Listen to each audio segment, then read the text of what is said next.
Example first, chapter 9, class 10th. A tower stands vertically on the ground. From a point on the ground which is 15 meter away from the foot of the tower, the angle of elevation top of the tower is found to be 60 degree. Find the height of tower. Question में बोला गया है कि ए tower stand vertically on the ground, एक tower खड़ा हुआ है vertically, ठीक है, ग्राउंड में इस तरीके से खड़ा हुआ है, ये खड़ा कर दिया यहाँ पे, वर्टिकली खड़ा हो गया, ये एक टावर हो गया, ठीक है।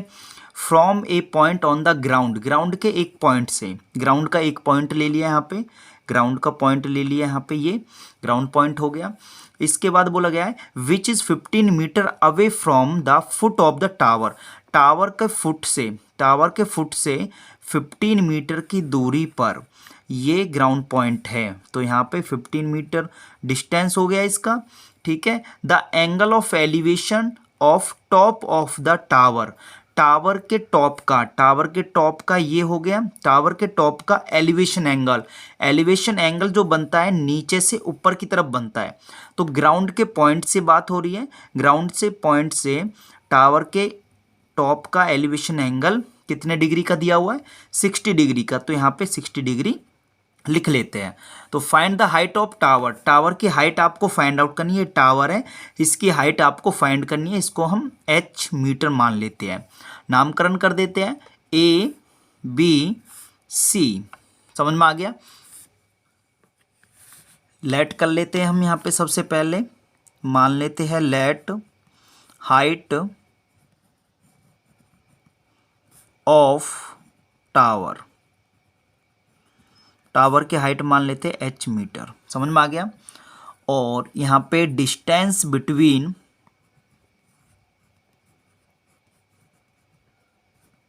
Distance between foot and ground point, ground point का कितना दिया हुआ है 15 मीटर, ठीक है। और मेक एंगल, एंगल बना हुआ है यहाँ पे, मेक एंगल 60 डिग्री दिया हुआ है, ठीक है। अब आपको क्या करना है, यहाँ पे हाइट निकालनी। देखिए ऐसे क्वेश्चन कभी भी आपके पास हो तो कैसे सॉल्व करना है आपको, आपको जो चीज़ फाइंड करनी हो और जो चीज़ आपको दी जाए, जो साइड आपको फाइंड करनी हो, जो साइड आपको दी जाए, केवल उससे मतलब होगा आपको, समझ में आ गया। तो आपको क्या करना है, AB अपॉन BC लिख लीजिए या BC अपॉन AB लिख लीजिए, आंसर दोनों से सही आएगा।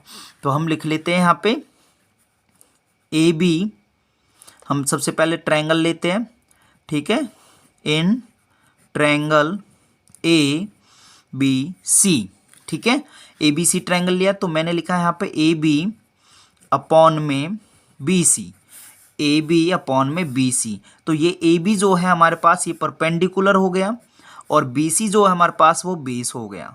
परपेंडिकुलर अपॉन बेस क्या होता है, tan, क्या होता है, tan होता है, और tan के साथ वो एंगल लिखा जाएगा जो गिवन होगा, 60 दिया हुआ है तो आप 60 लिखोगे, यहाँ पे 60 लिख दिया।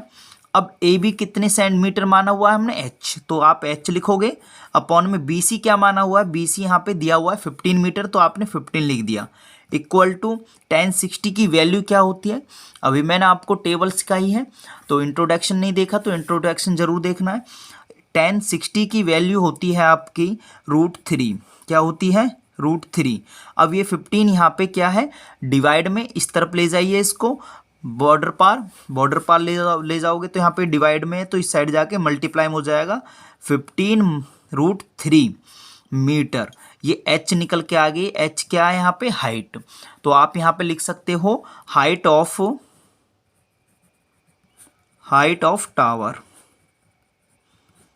टावर, तो कितना आ गया 15√3 मीटर, ये इसका आंसर आ गया।